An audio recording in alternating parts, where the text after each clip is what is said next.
Assalamualaikum warahmatullahi wabarakatuh. Perkenalkan, nama saya Risma RD dari kelas 11 MIPA 3 SMA Negeri 1 Campalagian. Hai teman-teman, dalam video pembelajaran kali ini saya akan membahas materi teknologi sistem ekskresi.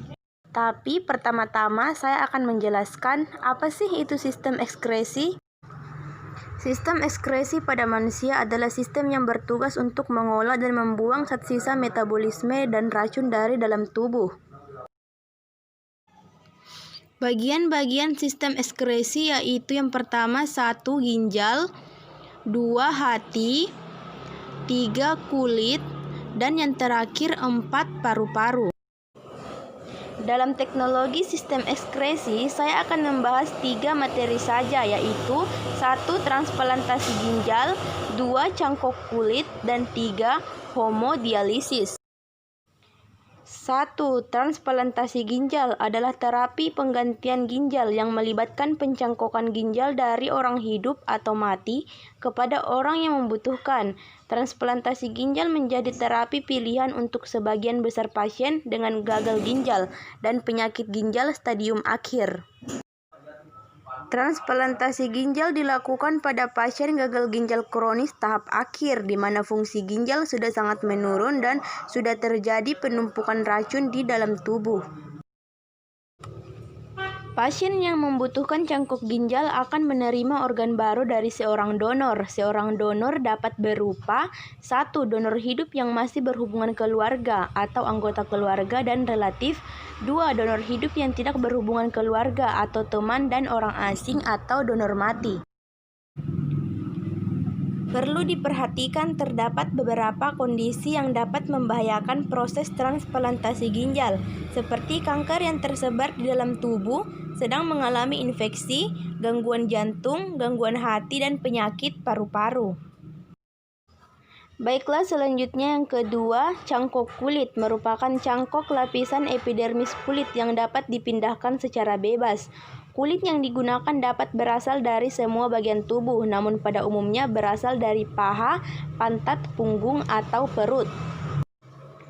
Cangkok kulit dapat digunakan untuk berbagai kepentingan, namun yang paling menguntungkan adalah untuk kepentingan medis, misalnya untuk pengobatan dari luka bakar yang parah, luka yang tidak dapat sembuh seperti ulkus akibat diabetes, dan luka yang terinfeksi, luka yang besar, terbuka, dan tidak dapat dijahit.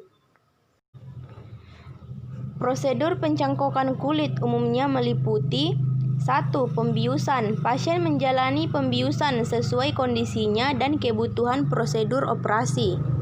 Yang kedua, pengambilan kulit. Dokter akan mengambil kulit yang diperlukan dari bagian tubuh tertentu. Proses ini bisa menggunakan metode split thickness atau full thickness. 3. Pencangkokan. Setelah bagian kulit diambil, dokter bedah perlahan-lahan akan mencangkoknya pada area kulit yang ditargetkan. Dokter kemudian mempertahankannya agar tetap di tempatnya dengan semacam jahitan.